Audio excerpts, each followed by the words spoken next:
आदाब, नमस्कार दोस्तों, मैं रफ़ीक अहमद। दोस्तों, कल एक मीटिंग हुई है भाजपा आरएसएस के कार्यकर्ताओं के बीच में, जिसमें खुद प्रधानमंत्री नरेंद्र मोदी शामिल हुए थे। इंटरनेट के कुछ प्रॉब्लम आ रही है, कुछ लोग जुड़ जाते हैं, कुछ साथी जुड़ जाते हैं, तो अपनी बात को आगे रखता हूं मैं।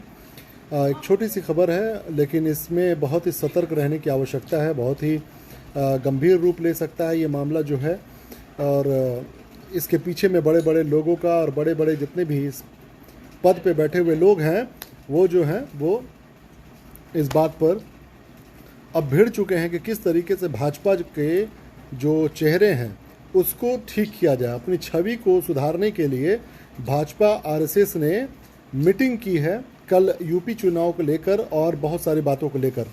शायद यही वजह रही होगी कि आपने देख लिया होगा कि न्यूज़ में या सोशल मीडिया में एक दो मैटर ऐसा है जो मॉब लिंच से जुड़ा हुआ है, जो किसी मुसलमान नाम के लड़के को मारे जाने की खबर या गौ हत्या के मामलात बढ़ रहे हैं। आप गौर कीजिएगा इस बात पर। कल की ये बात है कि भाजपा और आरएसएस के बीच में अपनी छवि को सुधारने को लेकर एक मीटिंग हुई है, जिसमें ये कहा गया है कि जो नरेंद्र मोदी जी हैं उनकी छवि जो है ख़राब हो रही है। देखिएगा, इस बात को सोचिएगा कि हमारे देश में लोग जो हैं वो मर रहे हैं, पैंडेमिक में लोग अपने जान को गंवा रहे हैं, उसकी फ़िक्र नहीं है।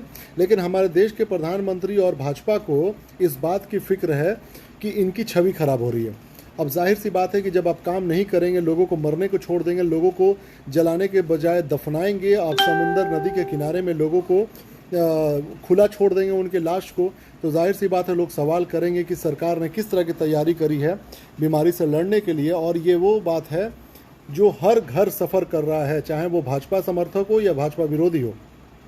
हर कोई इस पैंडमिक में बर्बादी का मुंह देख रहा है, जिनके घर से कोई ना कोई लोगों की ज़रूर मौत हुई है इस मिसमैनेजमेंट की वजह से, जिसे मैं नरसंहार कहता हूं, जिसे मैं हत्या कहता हूं। जब सरकार अपने कर्तव्य को निभाने में नाकाम रहती है, विफल रहती है, तो ये हत्या से कम कुछ भी नहीं है, ये नरसंहार से कम कुछ भी नहीं है। कल की ये खबर है, मैं बता दूं, कल की ये खबर है कि भाजपा और आरएसएस के बीच में मीटिंग हुई है कि इनकी छवि को कैसे सुधारा जाए और किस तरीके से लोगों को आप दिखाई दें। यानी कि आप समझ लीजिए क्या कहना चाह रहे हैं। नरेंद्र मोदी भी उसमें शामिल हुए थे, इस आरएसएस और भाजपा की मीटिंग में, यूपी के चुनाव को संदर्भ में रखते हुए कि किस तरीके से भाजपा और आरएसएस के कार्यकर्ता दिखाई दें, इस पर मीटिंग हुई है।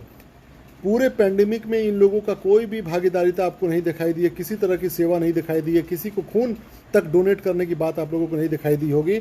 लेकिन अब चूंकि चुनाव आ रहा है यूपी का, तो उसमें भाजपा आरएसएस के बीच में मीटिंग शुरू हो चुकी है। और मैं इसीलिए कह रहा हूं, जैसा कि मैंने लिखा है, कि सतर्क रहने की आवश्यकता है, क्योंकि अब ये कोशिश की जाएगी कि पूरे देश के अंदर में मीडिया दलाल की मदद से हिंदू मुसलमान की भावना, मॉब लिंच की घटनाएं, गौ रक्षक आतंकियों की घटनाओं को बढ़ावा दिया जाए। लोगों को मारे जाने की खबर आपने देखा, हरियाणा का आसिफ का मामला, उसके बाद एक और भी बच्चा 17 साल का जो सब्जी बेच रहा था, उसको पुलिस ने किस तरीके से मार दिया, और पूरे समाज में एक आक्रोश की भावना, किसानों के पूरे मुद्दे को दबा दिया गया मीडिया के द्वारा। कोरोना से मौत जो हो रही है, सवाल उस पर नहीं हो रहा, सिस्टम को सवाल कर दिया जा रहा है, और सोनू सूद जैसे इंसान को फोकस में किया जा रहा है ताकि कोई सवाल मोदी की तरफ ना चला जाए, मदद पे बात आ जाए कि भैया मदद कौन कितना कर रहा है, जो इसकी जिम्मेदारी है उस पर कोई सवाल नहीं कर रहा है। तो बहुत ही सतर्क रहने की आवश्यकता है। यूपी में खासकर मैं बता रहा हूँ कि जो चुनाव होने वाले हैं यूपी में, उसमें नरेंद्र मोदी और भाजपा और आरएसएस के जो लोग हैं वो मिलकर कुछ भी करने को राज़ी होंगे, कुछ भी कर सकते हैं, किसी भी हद तक जा सकते हैं चुनाव जीतने के लिए। पूरे भारत में सबसे ज़्यादा कोरोना का मार जो है यूपी, गुजरात, मुंबई और भी एक दो राज्यों में सबसे ज़्यादा पड़ा है, और इस खबर को कोई नहीं दिखा रहा है। ना ही उसको लेकर कोई नरेंद्र मोदी से सवाल कर रहा है, ना ही वहाँ के कोई सीएम से सवाल कर रहा है, ना ही योगी आदित्यनाथ से कोई सवाल कर रहा है।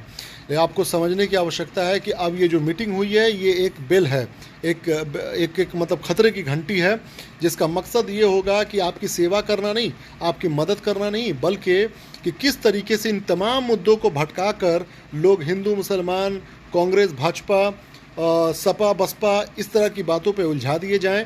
मॉब लिंच की घटनाओं को बढ़ावा मिलेगा, दंगा फसाद ये लोग कराएंगे, इस तरह की चीज़ों को बढ़ावा देंगे कुछ सांप्रदायिक ताकतें, ताकि इनके आका पर से कोई सवाल ना कर दे, कोई इनको ये ना पूछ दे कि भाई आपने किया क्या इस पैंडेमिक में और किस तरीके से आपने लोगों की मदद की है। तो आप लोग सतर्क रहिएगा। और अपना ख्याल रखिएगा। किसी भी तरह के किसी भी तरीके के बहकावे में मत आइएगा। हिंदू मुसलमान की घटनाओं को सोशल मीडिया पे जानबूझकर बढ़ावा दिया जाएगा, उसको किसी भी तरीके से आपको एक्सेप्ट नहीं करना है। सवाल एक ही रहेगा, ये चुनाव अगर होता है यूपी में, तो यूपी के चुनाव में सिर्फ एक सवाल होगा कि इतने लोगों की जो लाशें नदियों में तैर रही थीं, जिनको कुत्ते नोच के खा रहे थे, जिनके लाशों को जो हिंदू रीति रिवाज की तरह तरीके से उनकी जो इच्छा, जो हर परिवार वालों की इच्छा होती है कि उनको मरने के बाद एक सम्मान मिले, चाहे वो किसी भी समाज के हों, मैं हिंदू की बात नहीं कर रहा, मुसलमान वगैरह जितने भी हैं, उन तमाम लोगों को वो जो है वो सम्मान मिलना चाहिए था, वो सम्मान मिला नहीं है। तो आप लोग इस सवाल से पीछे मत हटिएगा, डिग रहिएगा, इस पे डटे रहिएगा। और देखिएगा, ये जो भाजपा और आरएसएस नरेंद्र मोदी के साथ जो मीटिंग हुई है, इनका मकसद सिर्फ एक है कि ये मामले को भड़काएंगे, हिंदू मुसलमान कराएंगे और कुछ भी नहीं। इसके अलावा इनके पास कोई दूसरा चारा नहीं है और ये मामला देखने को मिलने लगा है। सवाल नरेंद्र मोदी से होते रहना चाहिए, पैंडेमिक में किस तरीके से मिसमैनेजमेंट हुआ, लोगों को ऑक्सीजन की कमी से मार दिया गया, हमारे दवाओं को विदेश में भेज दिया गया, बेच दिया गया, हमारे घर के परिजन लोग मरे, हमारे घर के लोग मरे, ये सवाल बने रहना चाहिए। यही सवाल पर चुनाव होगा और उसी पर जवाबदेह सरकार को होना चाहिए। बहुत बहुत धन्यवाद, अपना ख्याल रखिएगा। मैं लिंक भी शेयर कर दे रहा हूँ, इस लाइव के ख़त्म होने के बाद कमेंट में मैं लिंक शेयर कर दूँगा, जिसमें ये आपको दिखाई जाएगा कि भाजपा आरएसएस की मीटिंग हुई है और इस मीटिंग में नरेंद्र मोदी खुद शामिल थे। यूपी के चुनाव को मद्देनज़र रखते हुए पूरे देश भर में छोटे छोटे जो मुद्दे होंगे, जो हिंदू मुसलमान के मामला को उठा सकते हैं, उसको बढ़ा चढ़ाकर मीडिया के ज़रिए दिखाया जाएगा और कोरोना के पूरे मामलात को हिडन कर दिया जाएगा। कितने लोग मरे उसको छुपा दिया जाएगा। अब देखिएगा, जैसे जैसे नरेंद्र मोदी, भाजपा और आरएसएस जो है इलेक्शन की बात करेंगे, मीडिया में एक चीज़ देखिएगा, कोरोना के मामलात को कम करते जाएंगे। हाँ, आज 2 लाख कम मिले, आज 50,000 कम मिले, आज 1,000 कम मिले। मुझे ये समझ में नहीं आता, क्या हर रोज़ 50 लाख लोगों की जाँच होती है? जो इतने आसानी से आप कह देते हैं कि आज कोई खबर नहीं मिली। हर गाँव में लोगों को कोरोना हो रहा है, हर गाँव में लोगों की मौत हो रही है, लेकिन उसकी खबर तो टीवी मीडिया तक नहीं जाती है। मैं रोज़ यहाँ पर घूमता हूँ गांव में और अलग अलग सदर हॉस्पिटल में और अलग अलग जगह पर जहाँ पे देखता हूँ मैं, हर रोज़ लोगों की लाशें आ रही हैं या फिर मरीज़ आ रहे हैं या फिर किसी न किसी वजह से लोग मर रहे हैं, लेकिन वो नेशनल मीडिया पर नहीं दिखाया जाता है।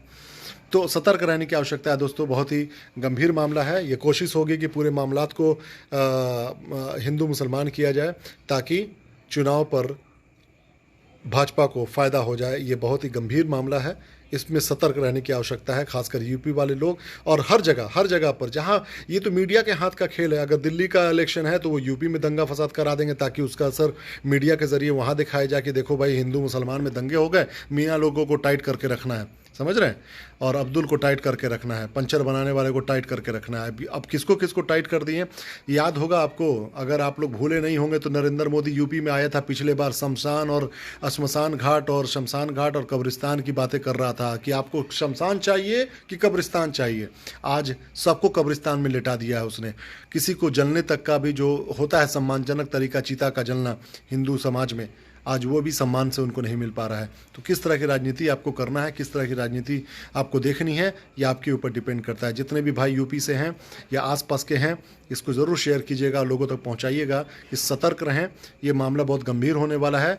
आरएसएस के कार्यकर्ता कहीं पर भी हिंदू मुसलमान करते दिखाई दे, चाहे गलती वो मीडिया के ज़रिए या सोशल मीडिया के ज़रिए लाख किसी की बताएं, लेकिन उनका मकसद सिर्फ एक होगा कि किसी तरीके से किसी मुसलमान को पकड़ के मारा जाए, किसी मुसलमान को आग लगा दिया जाए, किसी मुसलमान को गौ हत्या के मामले में उसको मॉब लिंच कर दिया जाए। मकसद सिर्फ एक होगा, पूरे समाज को हिंदू मुसलमान के नाम पे तोड़ना और उनको मॉब लिंच करके वोट को पोलराइज करना। ये अभी से इसकी शुरुआत होने लगी है ताकि लोग पैंडेमिक के बारे में भूल जाएं और ये हिंदू मुसलमान में लग जाएं। यूपी में खासकर होगा, योगी आदित्यनाथ और उनके जितने भी सो कॉल्ड गुंडे हैं या उनके चाहने वाले, बजरंग दल हो गया या फिर कोई और भी संगठन हो गया जिसमें बहुत सारे असामाजिक तत्व भी जुड़े हुए हैं, कुछ गुंडे मवाली भी जुड़े हुए हैं, वो चाहेंगे कि इस तरीके की चीज़ों को आग लगाया जाए और वो कोशिश कर रहे हैं, पूरा कोशिश कर रहे हैं।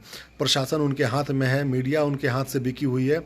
अब सिर्फ इनको चाहिए चारा, और चारा किस रूप में चाहिए? किसी एक मुसलमान को, हो सकता है कोई गलती करता हो, लेकिन ये जानबूझ को इतना बड़ा उसको करके दिखाएंगे करेंगे ये लोग कि ऐसा लगेगा बाप रे बाप, पूरे समाज में इतना बड़ा कांड हो गया है, इतना बड़ा गुनाह हो गया किसी एक मुसलमान लड़के के द्वारा, इसको मार देना सही है, इसको जला देना सही, ऐसे प्रोपेगेट करेंगे वो लोग। और ये जब मामला हादसा पेश आ जाता है, जब ये हादसा या कोई घटना को अंजाम दे दिया जाता है इन आतंकवादियों के द्वारा, ये जो अपने आप को हिंदू के रक्षक कहते हैं या कुछ इस तरह की बातें, ये वो लोग हैं, ये जो हिंदू समाज को भी बदनाम कर रहे हैं, ये सनातन धर्म को भी बदनाम कर रहे हैं, ये संत के नाम पर लोगों को जो ठगने का काम किया जा रहा है, जो सत्ते में बैठे हुए ढोंगी लोग हैं, ये इनका मकसद यही है कि सत्ता में बैठ के मलाई खाओ और लोगों को धर्म के नाम पर अफीम चटा के बेवकूफ़ बनाते रहो। ठीक है, तो ये आप लोग सतर्क रहने की आवश्यकता है। अपना ख्याल रखिएगा। बहुत बहुत धन्यवाद। जय हिंद।